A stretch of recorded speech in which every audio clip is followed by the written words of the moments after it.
నమస్తే, welcome to big story.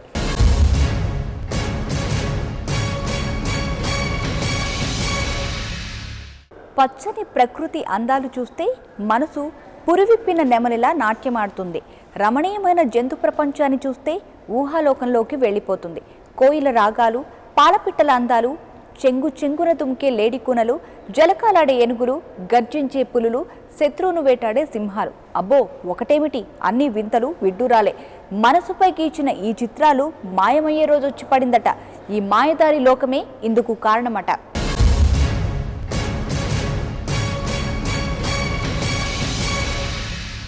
మనం రోజు చూసే జంతువులే, ప్రతిరోజు వినే ముచ్చట్లే. అయితే ఇవి తరతరానికి మారిపోతున్నాయి. మన తాతలు చూసిన జంతువులు తండ్రులు చూడలేదు. మన తండ్రులు చూసిన జీవులను మనం చూడలేకపోతున్నాం. కేవలం 100 ఏళ్లే, అతి తక్కువ టైం. మనిషి స్వార్థంతో మెజారిటీ జీవులు అంతరించాయట. ఆరో వినాశనానికి ఇక ఎంతో దూరం కూడా లేనే లేదట.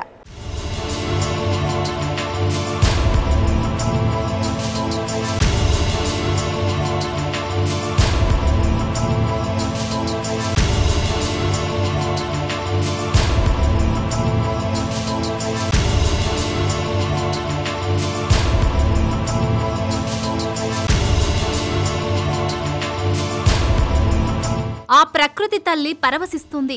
సర్వ మానవాళిని వెచ్చని కౌగిలిలో బంధిస్తుంది. ఆ తల్లి ఒడిలో ఆటలాడే జంతువులు, ముచ్చట గొలిపే జీవజాలాలు చెప్పదుగాని చాలా చాలా ఆశ్చర్యం కలిగిస్తాయి. ఈ ప్రకృతి ఓ కాన్వాసు అయితే రమణీయమైన జంతుజాలం దానిపై గీచిన చిత్రం. అందుకే అనుకుంటా ఈ చిత్తరువు చూసి భూమాత మురిసిపోతుంది. తను సృష్టించిన లోకాన్ని భద్రంగా కాపాడుకుంటూ వస్తుంది. తను దయగల తల్లి, సహనానికి సహనం, శాంతానికి శాంతం. అలాంటి ప్రకృతి ప్రకోపిస్తే ఎలా ఉంటుంది? ఎలాంటి విలయం సంభవిస్తుంది? మాటలతో వర్ణించలేం, పదాలలో చెప్పలేం. అంత భయంకరం, అంత భయానకం. ఇప్పుడు విశ్వవ్యాప్తంగా కానీ లేదా మనం అంతర్జాలంలో కనుక చూసినట్లయితే ఒక వార్త చాలా ఒక ప్రభంజనంలాగా తయారైంది. అదేంటంటే ఒక ముంచుకొస్తుంది ముప్పని, జీవ వినాశనం అవుతుందని ఇలా మనం చూస్తూ ఉన్నాం. ఇదే రకంగా గతంలో కూడా మనం 2012లో ఏదో అయిపోతుందని కొన్ని సినిమాలు కూడా వచ్చిన పరిస్థితి. అయితే ఎప్పుడు శాస్త్రవేత్తలు చెప్తుంది ఒకటేనండి, విశ్వ వినాశనం అనేది కానీ జీవ వినాశనం అనేది ఈ యొక్క భూమి మీద చాలా సర్వసాధారణమైన విషయం. ఎందుకంటే భూమి మీద జీవులు పుట్టడము, అంతరించిపోవడం, ఇలా ఈ క్రమం ఎప్పుడు జరుగుతూనే ఉంటుంది. ఇప్పటికీ ఓ 5 సార్లు అనుకుంటా ఆ భూమాత ప్రకోపించింది, ప్రళయ గర్జన చేసింది. సర్వ మానవాళిని తన ఒడిలో దాచుకునే ఆ చల్లని తల్లి కోపిస్తే యావత్ ప్రపంచం తలకిందులైంది. జీవాజాలం నశించిపోయింది. ఒక్కోసారి ఒక్కో రూపం, ఒక్కోసారి ఒక్కో విలయం. ఒకసారి భూకంపాలు విరుచుకుపడితే, మరోసారి అగ్నిపర్వతాలు, ఇంకోసారి ఆ మంచు కొండలు కుప్పకూలాయి. మనం కళ్ళతో చూడని జంతువులెన్నో నశించిపోయాయి. చిత్ర విచిత్రమైన జీవులు, కనీసం మన ఊహాలోకానికి అందని జీవులు.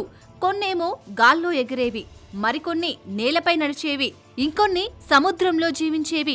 ఇలా ఎన్నో ఎన్నో. ఈ మాస్ ఎక్స్టింక్షన్ అనేది ఏంటంటేనండి, అదొక ఈవెంట్. అంటే జీవులన్నీ మొత్తం కానీ లేదా కొన్ని మాత్రమే మిగిలిపోయి మిగతా అన్నీ కూడా అంతరించిపోవడం అనే ఒక ఈవెంట్ని మాస్ ఎక్స్టింక్షన్ అంటాం. అనగా అంటే దీన్ని వాడుక భాషలో మనం అర్థం చేసుకోవాలంటే, ఇప్పటిదాకా భూమి మీద 5 సార్లు మాస్ ఎక్స్టింక్షన్ జరిగిందండి. అంటే 5 సార్లు విశ్వ వినాశనం, జీవులన్నీ కూడా లేదా కొద్ది గొప్ప జీవులు మిగిల్చి మిగతా అన్నీ కూడా అంతరించిపోయిన పరిస్థితి ఇప్పటికే జరిగిందని మనకి ఎన్నో ఆధారాలు చూపిస్తూ ఉన్నాయి. కోట్ల సంవత్సరాల క్రితం ఇవన్నీ జరిగాయి. నిజంగా చెప్పాలంటే మనకు తెలియదు. చీకటి యుగం, చిమ్మ చీకటి యుగం. ఇందుకు సంబంధించిన అవశేషాలేవి లభ్యం కూడా కాలేదు. కొన్ని ఆధారాలను పట్టుకొని పరిశీలిస్తే అప్పుడు గాని వాస్తవాలు తెలియలేదు. అప్పట్లో మన భూగోళం ఇలా ఉండేది కాదు. ఇన్ని ఖండాలు కూడా లేనేలేవు. భూగోళంపై ఒకే ఒక ఖండం. ఆ తర్వాత ఒక్కొక్కటిగా ఈ ఉపద్రవాలు వచ్చిపడ్డాయి. ఓ 5 సార్లు భూగోళం దాదాపు బద్దలైనంత పనైంది. ఆ తర్వాతే ఇప్పుడు మనం చూస్తున్న ప్రపంచం ఏర్పడింది. నోవహ్ ఆర్క్ అని ఒక ప్రాజెక్ట్ ఒకటి ఉంది. వాళ్ళు ఆల్రెడీ ఏం చేశారంటే, ప్రపంచంలో ఉన్న జీవరాశులు, చాలా వరకు ఉన్న జీవరాశులు వాటి జెర్మ్ ప్లాజంను కలెక్ట్ చేసి అదంతా ప్రిజర్వ్ చేసి ఒక particular place, I don't remember where that particular place exactly right now, but I know it, but right now I cannot recollect. ఆ పర్టికులర్ ప్లేస్లో భూమిలోనే ఎక్కడైతే permanently frozen area, mountaineers area ఎక్కడ ఉందో ఆ ఏరియాలో తొలిచి ఈ జెరమ్-ప్లాజం అంతా డిఫరెంట్ వర్టికల్ డిజైన్లో పెట్టేసి ప్రిజర్వ్ చేశారు. అంతకుముందు జరిగిన 4 ఉత్పాతాల గురించి పెద్దగా తెలియకపోయినా అవి జరిగినట్లు ఆధారాలు ఉన్నాయి. 5వ ఉత్పాతం మాత్రం మనందరికీ తెలుసు. ఎలాగంటే డైనోసార్ల గురించి మీరు విన్నారా? ఎప్పుడైనా ఆ వింతల గురించి తెలుసుకున్నారా? ఓ హాలీవుడ్ సినిమా పేరు జురాసిక్ పార్క్. ఈ సినిమాలోనే రాక్షస బల్లుల గురించి మనం తెలుసుకోవడమేంటి, ఏకంగా కళ్ళతో చూసేశాం. అవన్నీ ఆ తర్వాతి క్రమంలో అంతరించిపోయాయి. ఓ భారీ ఉల్కాపాతం జరగడంతో ప్రపంచంలోని జీవజాతం దాదాపు అంతరించిపోయింది. 6 కోట్ల సంవత్సరాల క్రితం ఈ డైనోసార్ల పుట్టుక, వాటి అంతర్ధానం సంభవించింది. ఆ తర్వాత కోట్ల సంవత్సరాల వరకు ఈ భూమి మీద మొక్క కూడా మొలవలేదు. మళ్ళీ ఈ మధ్యే అనుకుంటా లక్షల సంవత్సరాల క్రితం జీవం కొత్త రూపు సంతరించుకోవడం, మానవులతో పాటు సరికొత్త జీవులు పుట్టుకురావడం జరిగింది. మొత్తం 70 కోట్ల ఏళ్ల కాలంలో 5 ప్రపంచ ప్రళయాలు సంభవించాయి. చిత్రమైన విషయం ఏమిటంటే మానవుడు పుట్టి పట్టుమని లక్షల సంవత్సరాలు కూడా కాలేదు, అప్పుడే మరో వినాశనానికి తెరతీశాడు. ఇన్నాళ్ళు జీవనాశనం ప్రకృతి విపత్తుల కారణంగా జరిగింది. ఇప్పుడు మాత్రం మనిషి స్వార్థం వల్లే జరుగుతోంది. గ్లోబల్ వార్మింగ్, భూతాపం, మన వాతావరణంలో బొగ్గు పులుసు వాయువులు పేరుకుపోవడంతో ఉష్ణోగ్రతలు పెరగడం, ఈ ఒకే ఒక్క కారణంతో వాతావరణంలో ఎన్నో మార్పులు, మరెన్నో సమస్యలు. జీవులు అంతరించడానికి దాదాపు ఇదే ప్రధాన కారణం. ఆ తర్వాత పర్యావరణ విధ్వంసం, చెట్లను నరకడంతో ఆక్సిజన్ అందక కొన్ని, వాణిజ్య కారణాలతో జంతువులను వేటాడటం వల్ల మరికొన్ని, భూమిపై గుట్టలు గుట్టలుగా పేరుకుపోయిన ప్లాస్టిక్ కారణంగా ఇంకొన్ని. ఇవన్నీ మనిషి చేసిన తప్పిదాలే. జీవకోటికి ప్రణామం చెప్పాల్సిన మనిషి గతి తప్పి ప్రవర్తిస్తున్నాడు, జీవనాశనానికి కారణమవుతున్నాడు. ఈ జీవులన్నీ వేగంగా అంతరించిపోతే చివరకు ఈ భూమి మీద మనిషి తప్ప వేరెవ్వరూ మిగలరనడం అతిశయోక్తి కాదు.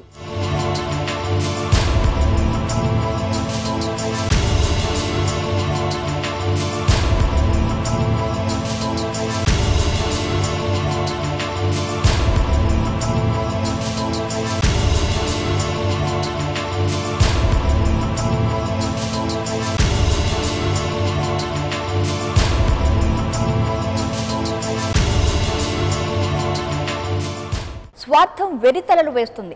కాసుల కోసం కక్కుర్తి, డబ్బు కోసం ఏదైనా చేస్తారు, ఎంత దూరమైనా వెళతారు. అందుకే మారుమూల అడవుల్లో దాక్కున్న జీవులు అంతరించిపోతున్నాయి. చర్మం కోసం పాముల్ని, గోళ్ల కోసం పులుల్ని, దంతాల కోసం ఏనుగుల్ని చంపుతున్నారు. అతి కిరాతకంగా, అత్యంత పాశవికంగా చంపేస్తున్నారు. చివరికి మనం ఎంతో పవిత్రంగా భావించే ఆరుద్ర పురుగుల్ని కూడా దారుణం కాదు, తలుచుకుంటేనే ఒళ్ళు జల్దరిస్తోంది.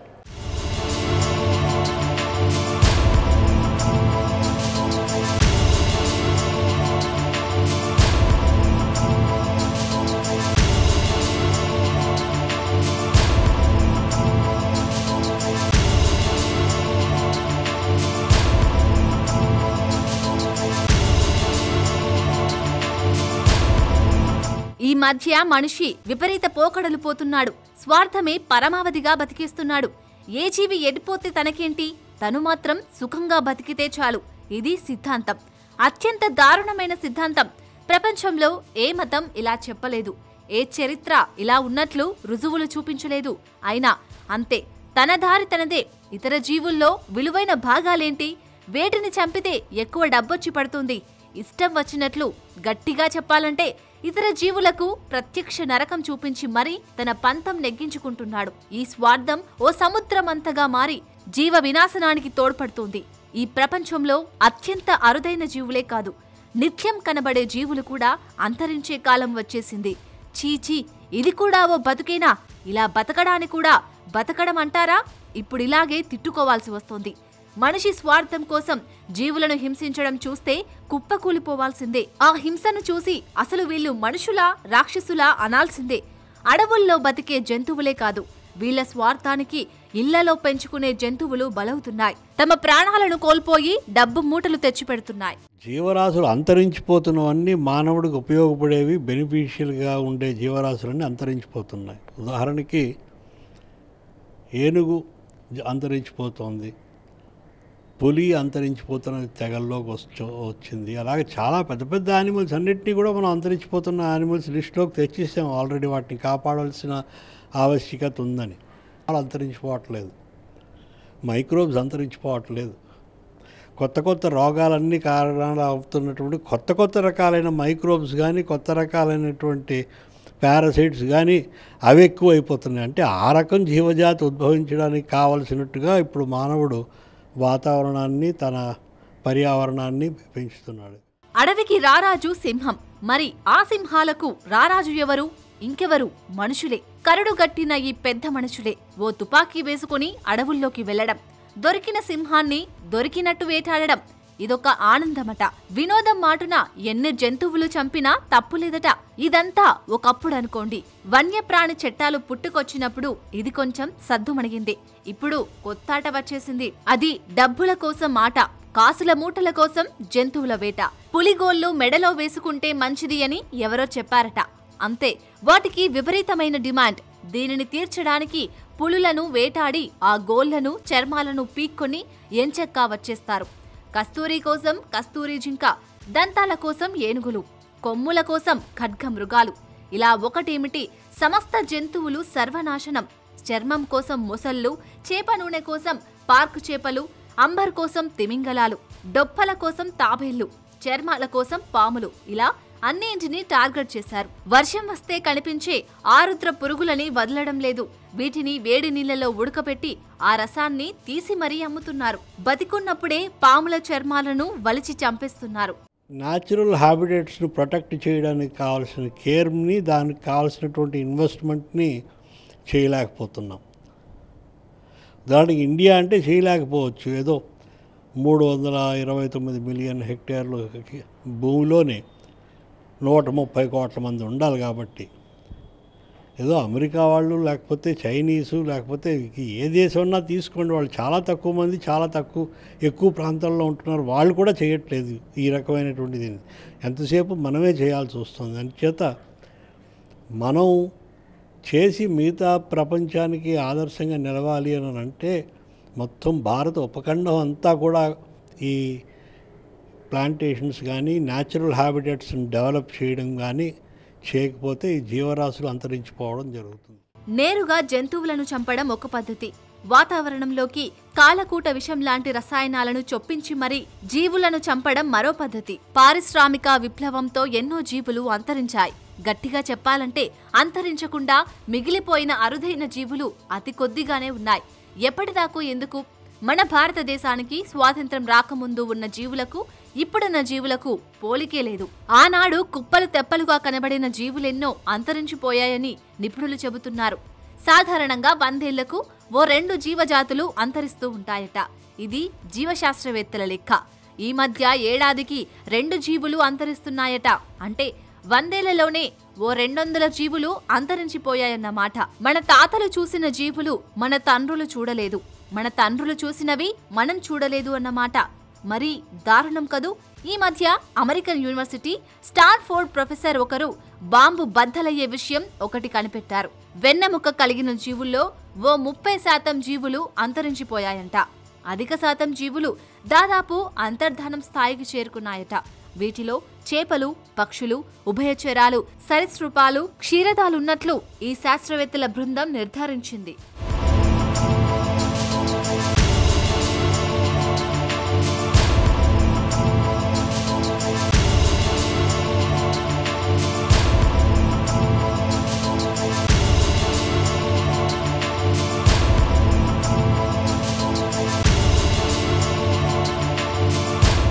ఆగ్నేయాసియా జీవ వైవిధ్యానికి పెట్టింది పేరు. ఎన్నో జీవులు, మరెన్నో అందాలు. ఇక్కడ ప్రకృతి రమణీయత వెల్లువిరుస్తోంది. ఇలాంటి ప్రాంతం ఇప్పుడు జీవోత్సవంలా మారింది. ఓ 80% జీవులు ఇప్పుడు లేనేలేవు. మరి దీన్నేమనాలి? ఆరో వినాశనం స్టార్ట్ అయిందనుకోవాలా? మనం అంతరించే రోజు దగ్గర పడిందని చెప్పుకోవాలా?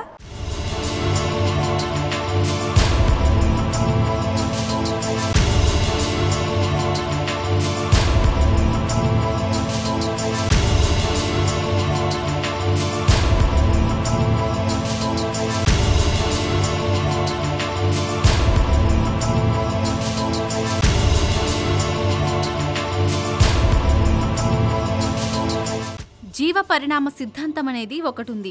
జీవక్రియల గురించి సగటు లెక్కలను ఇది చెబుతోంది.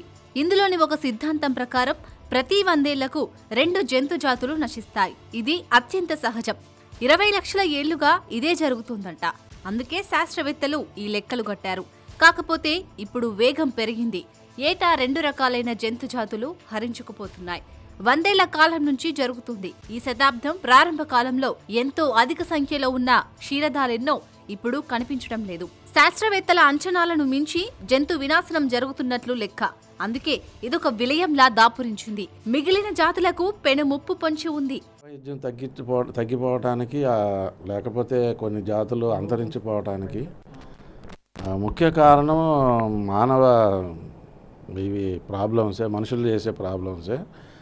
సో మొట్టమొదటికి ఏంటంటే అర్బనైజేషను, ఇండస్ట్రియలైజేషను అండ్ కన్జ్యూమరిజం కూడా పెరిగిపోయి ప్రతి మనిషి lifestyle, hi fi lifestyle వల్ల రిసోర్సెస్ కన్జంప్షన్ ఎక్కువ పెరిగిపోయి ఫారెస్ట్ రిసోర్సెస్ని ఓవర్ ఎక్స్ప్లాయిట్ చేయటం వల్ల ఫారెస్ట్ ల్యాండ్ని కూడా ఎంకరేజ్ చేసి అగ్రికల్చర్ కానీ డిఫరెంట్ యాక్టివిటీస్ అక్కడ టేకప్ చేసి ఫారెస్ట్లో ఉన్న జీవ వైవిధ్యం, బయోడైవర్సిటీని లేకుండా చేసే పరిస్థితి ఈనాటి మానవుడు చేస్తున్నాడు. 50 కోట్ల సంవత్సరాల్లో 5 సార్లు విస్తృత స్థాయిలో జీవ వినాశనం జరిగింది. జంతుజాలం అవశేషాలు లేకుండా అంతరించిపోయింది. వాతావరణ మార్పులే ఇందుకు ప్రధాన కారణం. ఆ తర్వాత అగ్నిపర్వతాలు, భూకంపాలు వంటి ప్రకృతి వైపరీత్యాలు తోడయ్యాయి. దీనివల్ల జంతు వైవిధ్యం క్షీణించింది. ఉండాల్సిన జంతుజాలంలో కనీసం సగం జాతులు అయినా నశించిపోయినట్లు శాస్త్రవేత్తలు భావిస్తున్నారు. ఎన్నో కోట్లాది రకాలైన క్షీరదాలు, పక్షులు, సరీసృపాలు, ఉభయచరాలను ఈ భూమండలం కోల్పోయింది. ముఖ్యంగా ఆగ్నేయాసియాలో 80% జంతు జాతులు అంతరించిపోయాయి. వాటికి నియరెస్ట్ రిలేటివ్ ఏది ఉందా స్పీషీస్ లేకపోతే జీవరాశి దాన్ని పట్టుకుంటాయి. అది కూడా అంతరించిపోయి అది కూడా అవైలబిలిటీ లేకపోతే ఫారెస్ట్లో నెక్స్ట్ అలా చివరికి మనిషే మిగులుతాడు. సో అప్పుడు ఇటువంటి బ్యాక్టీరియా ఇంకా సర్వైవ్ అవుతూ ఉంటే లేకపోతే వైరస్ కానీ ఫంగస్ కానీ ఇవన్నీ చివరికి మనిషినే పట్టుకుంటాయి. సో బికాజ్ ఫైనల్గా ఒక మనిషే మిగిలిపోతే ఈ మనిషినే పట్టుకొని మొత్తం మనిషి కూడా చివరికి భూమి మీద లేకుండా పోతాడు. ఈ విధంగా భూమి మీద మొత్తం అసలు జీవరాశి కూడా లేకుండా పోయే పరిస్థితి మనం తీసుకొస్తున్నాం. అడవులను నరికివేయటం, అధిక జనాభా, కాలుష్యం, జంతువుల వేట, విపరీతమైన వాతావరణ స్థితిగతులు, భూగోళం వేడెక్కిపోవడం వంటి మానవ తప్పిదాలు ప్రధాన కారణాలు. ఇందుకు మానవాళి భారీ మూల్యం చెల్లించుకోవాల్సి వస్తుంది. జంతుజాలం పూర్తిగా హరించుకొని పోకపోయినా వాటి సంఖ్య గణనీయంగా తగ్గిపోయింది. దీనివల్ల పర్యావరణానికి, మానవ నివాసాలకు తీవ్ర నష్టం జరుగుతుందని నిపుణులు చెబుతున్నారు. నశిస్తానికి మేజర్ కారణం ఈ ప్రపంచ జనాభా. అంటే మనకి ఇండిపెండెన్స్కి ముందు 25 కోట్లు ఉన్నాం ఇండియాలో. ఇప్పుడంతా 120 ఫారెస్ట్ ఉన్నాయి. ఫారెస్ట్ ఎలా మన డిప్లీషన్ రేట్ ఎలా ఉందో మీరు చూసుకుంటే 33% ఉండాలి, మనకి ఇప్పుడు 19-20% ఉంది. అక్కడ ఈ over a period of developmental activity వలన ఫారెస్ట్ మీద ప్రభావం ఎక్కువ ఉంది. ఆటోమేటిక్గా మన ఈ ఆధునీకరణలో అర్బనైజేషన్ కూడాను, అంటే పట్టణీకరణ కూడా ఎక్కువగా ఉంది. వాళ్ళకి పెరిగే జనాభాకి మనకి ఫుడ్ తినడానికి తిండి కావాలంటే ఆటోమేటిక్గా ఇవన్నీ ఫారెస్ట్ కానీ ఇవన్నీ కూడా మనం కట్ చేయాలా, కన్వర్షన్కి అగ్రికల్చర్ కన్వర్షన్. అలాంటి పరిస్థితుల్లో ఆటోమేటిక్గా ఈ జీవులు కూడా సరిపోతూ ఉంటాయి. స్టాన్ఫోర్డ్, మెక్సికో యూనివర్సిటీలకు చెందిన శాస్త్రవేత్తలు సంయుక్తంగా అధ్యయనం చేశారు. ఏకంగా 27,600 జీవజాతులను పరిశీలించారు. వీరి అధ్యయనంలో అత్యంత భయం గొలిపే వాస్తవాలు బయటపడ్డాయి. ఈ భూమి మీద జీవిస్తున్న సగం జంతువుల సంఖ్య 80% పైగా అంతరించిపోయిందని వీళ్లు గుర్తించారు. మెజారిటీ జంతువుల్లో ఓ 20% మాత్రమే బతికి బట్టగలుగుతున్నాయంట. కేవలం 100 ఏళ్లలోనే ఈ ట్రెండ్ నమోదైనట్లు ఈ బృందం చెబుతోంది. ఇది మరో వినాశనానికి దారితీయడం ఖాయమని వీళ్లు అంటున్నారు.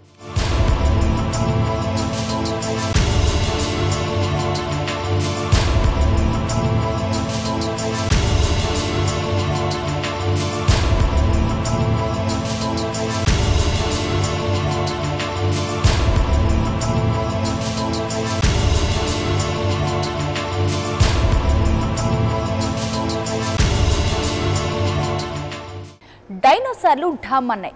ఓ 6 కోట్ల ఏళ్ల క్రితం అనుకుంటా మటుమాయమైపోయాయి. అంతటి పెద్ద జంతువులకే దిక్కులేదు. ఆకాశాన్ని తాకిన జంతువులు కుక్క చావు చచ్చాయి. ఈ మనిషి మాత్రం బతుకుంటాడా? రాబోయే విపత్తును తట్టుకుంటాడా?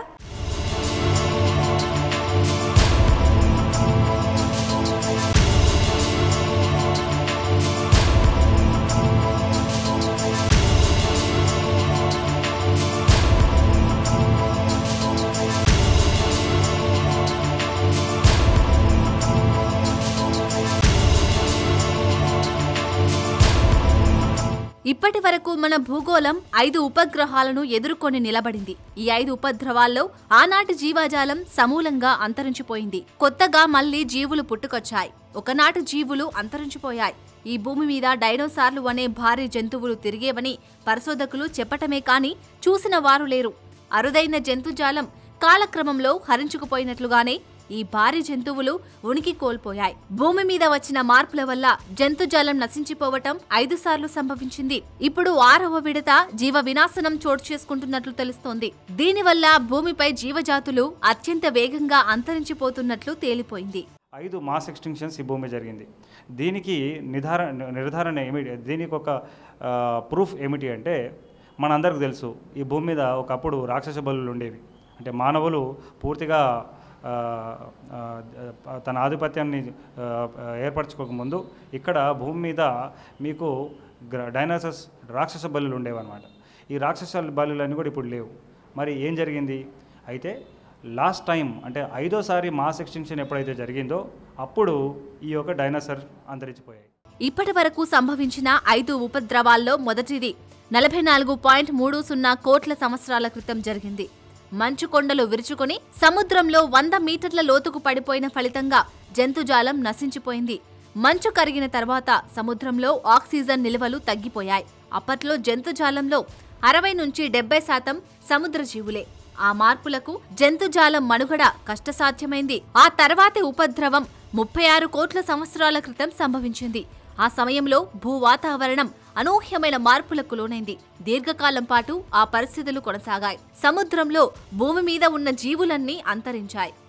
శాస్త్రవేత్తలు ఏం చెప్తున్నారంటే ఇప్పటిదాకా 4 మాస్ ఎక్స్టింక్షన్స్ ఈ విధంగా ఇప్పటికే జరిగాయి. అంటే టోటల్గా 5 మాస్ ఎక్స్టింక్షన్స్, డైనోసార్స్ ముందు ఒక 4 సార్లు ఇలా జరిగిందనమాట. అయితే 5 మాస్ ఎక్స్టింక్షన్స్ కూడా ఒకవేళ మనం చూసినట్టయితేనండి, ఈ 5 మాస్ ఎక్స్టింక్షన్ కూడా కారణాలు ఏమిటంటే ప్రాకృతికమైన కారణాలు. అంటే ఐస్ ఏజ్ వల్లనో లేదా అగ్నిపర్వతాలు బదలవడం వల్లనో భూకంపాల వల్లనో రకరకాల ప్రాకృతికమైన కారణాల వల్ల ఇప్పటిదాకా ఈ మాస్ ఎక్స్టింక్షన్ సంభవించింది. అయితే లేటెస్ట్గా ఇప్పుడు నేషనల్ అకాడమీ ఆఫ్ సైన్సెస్లో పబ్లిష్ అయిన ఒక రీసెర్చ్ పేపర్లో స్టాన్ఫర్డ్ యూనివర్సిటీ మెక్సికోకి సంబంధించిన శాస్త్రవేత్తలు ఏం చెప్తున్నారు అంటే 5 మాస్ ఎక్స్టింక్షన్స్ ఇప్పటికే జరిగినప్పటికీ 6వ మాస్ ఎక్స్టింక్షన్ ఆల్రెడీ మొదలైంది. ఈ 6వ మాస్ ఎక్స్టింక్షన్లో చాలా స్పీసెస్ అంతరించిపోతున్నాయని చెప్పి వారు చెప్పారు. సో ప్రస్తుతం ఈ వార్తనే మొత్తం అంతర్జాలంలో కానీ సోషల్ మీడియాలో ఒక ప్రపంచంలాగా తయారైంది. 3వ వినాశనం 25 కోట్ల సంవత్సరాల క్రితం జరిగింది. ఇంతకుముందు వచ్చిన 2 ఉపద్రవాల కంటే ఇది పెద్దది. దీనివల్ల దాదాపు 95% జంతుజాలం పూర్తిగా తుడిచిపెట్టుకుపోయింది. భారీ కీటకాలు, పెద్ద జంతువులు సైతం ఈ ఉపద్రవాన్ని తప్పించుకోలేకపోయాయి. ఈ ఉపద్రవానికి సైబీరియాలో అగ్నిపర్వతాలు పేలి భూ వాతావరణం వేడెక్కడం కారణమనేది శాస్త్రవేత్తల అంచనా. ఇక 4వ ఉపద్రవం 20 కోట్ల సంవత్సరాల క్రితం వచ్చింది. ఈసారి 3వ వంతు జంతుజాలం నశించిపోయింది. అగ్నిపర్వతాలు పేలటంతోనే ఇది కూడా సంభవించింది. దీని కారణంగా మంచే జరిగింది. డైనోసార్లు పుట్టడానికి అనువైన వాతావరణం ఏర్పడింది. ఆ తర్వాత 6 సంవత్సరాల క్రితం ఓ భారీ ఉల్కా భూమిని గుద్దింది. ఇది అత్యంత వేగంతో వచ్చి మెక్సికోను తాకింది. దక్షిణాసియా ప్రాంతంపై అగ్నిపర్వతాలు మండిపోయాయి. ఆనాడు భూమి మీద విచ్చలవిడిగా తిరిగిన డైనోసార్లు ఒక్కసారిగా నశించాయి. మానవజాతి పుట్టుకకు అనువైన వాతావరణం ఏర్పడింది. క్షీరదాలు, పక్షులు, సరీసృపాలు పుట్టుకొచ్చాయి. ఇప్పుడు 6వ విలయం సంభవించే పరిస్థితులు కనిపిస్తున్నాయి. మనిషి స్వయం కృతాపరాధం. ఆ ప్రకృతి తల్లి చేసిన తప్పు కానే కాదు. ఖచ్చితంగా ఈ యొక్క మాస్ ఎక్స్టింక్షన్ ఆల్రెడీ మొదలైంది. చాలా ముఖ్యమైన విషయం ఏంటంటేనండి, ఇప్పటిదాకా జరిగిన 5 మాస్ ఎక్స్టింక్షన్స్లో ప్రాకృతికమైన కారణాలైతే ఇప్పుడు ఏదైతే మాస్ ఎక్స్టింక్షన్ ఆల్రెడీ మొదలైందో దీనికి పూర్తిగా మానవుడే కారణం. అంటే మనకున్న ఓవర్ పాపులేషన్ వల్ల కానీ, ఓవర్ కన్జంప్షన్ కానీ, అతి వినియోగము, ఇంకా మన ఒక జనాభా సంఖ్య పెరిగిపోవడం వల్ల అది రిసోర్సెస్ మీద ప్రభావం చూపించి తద్వారా జంతువుల మీద వారి యొక్క సంఖ్య తగ్గుటకు లేదా ఇలా రకరకాల కారణాల వల్ల ఈ 6th మాస్ ఎక్స్టింక్షన్ మొదలైంది. అత్యంత అరుదైన జంతువులు అంతరిస్తుంటాయి. వాటికి సంబంధించిన వింతలు, విశేషాలు మనం వింటూ ఉంటాం. ఈసారి అరుదైన జంతుజాలమే కాదు, సాధారణ జీవరాశులు అంతరించే దశకు చేరుకున్నాయి. మితిమీరిన వినియోగమే ఇందుకు కారణం. ఆహార గొలుసులు అత్యంత కామన్. కప్పను పాము తింటే పామును గద్ద తింటుంది. ప్రకృతి ఈ గొలుసుకట్టు వ్యవస్థను సృష్టిస్తుంది. ఈ వ్యవస్థ భూమి మీద మణగలిగేలా చేస్తుంది. ఉదాహరణకు కప్పలు అంతరించాయనుకోండి, ఆహారం దొరక్క పాము, ఆ తర్వాత తిండి లేక గద్దె కూడా మరణిస్తుంది. ఇది సహజం. ఇప్పుడు మనిషి ఆహార గొలుసు కట్టులలో ఉండే తొలి చైన్ దెబ్బతినేలా చేస్తున్నాడు. ఇతర జీవులకు ఆహారం దొరకకుండా రెచ్చిపోతున్నాడు. అందుకే ఈ జీవులన్నీ తిండి లేక విలవిలలాడుతున్నాయి, చివరకు మరణిస్తున్నాయి. దీనితో ఆరో వినాశనం మొదలైనట్లేనని, చివరకు ఒంటరిగా ఈ భూమి మీద మిగిలిపోయే మనిషి కూడా నాశనం కాక తప్పదని శాస్త్రవేత్తలు బల్లగుద్ది మరీ చెబుతున్నారు. ఈ విపత్తు నుంచి తప్పించుకోవాలంటే ఓ 2 దశాబ్దాల పాటు జంతువులను వాటి మానాన వాటిని బతకనివ్వాల్సిందే. జంతువులు పెరిగేలా చూడాలి, పర్యావరణ సమతౌల్యం కాపాడాలి. గట్టిగా చెప్పాలంటే ఆ ప్రకృతి తల్లికి ప్రణామం చేయాలి. ఏమంటారు, చేస్తారా లేదా?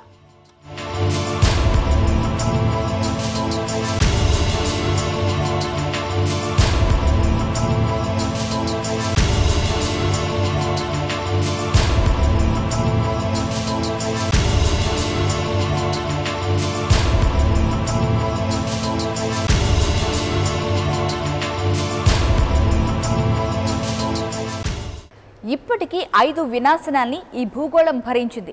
ప్రతిసారి జీవజాలం నాశనమైంది. ప్రకృతి విపత్తులే ఇందుకు కారణం. ఆ భూమాత కోపించడమే ఇందుకు మూలం. ఇప్పుడు అలా కాదు. ప్రకృతి చక్కగా ఉంది, భూమాత ప్రశాంతంగా ఉంది. అయినా విలయం, ముంచుకొస్తున్న ఆరో ప్రళయం మనిషిలోని స్వార్థం పురివిప్పింది. 1000 తలల నాగుపాములా నాట్యమాడుతోంది. ఈ విష సంస్కృతికి చరమగీతం పలకపోతే, పర్యావరణాన్ని పరిరక్షించకపోతే ఇక అంతే సంగతులు. మనల్ని ఆదుకునే చెట్టు పుట్ట ఒకటి మిగలవు. మనం తినే జంతువు ఒకటి బతకదు. అప్పుడు మనం చస్తాం, మలమల మాడి మరీ చస్తాం. తొందరగా మేల్కొనకపోతే ముప్పు తప్పదు. తస్మాత్ జాగ్రత్త. For more updates, please subscribe 99 TV Telugu.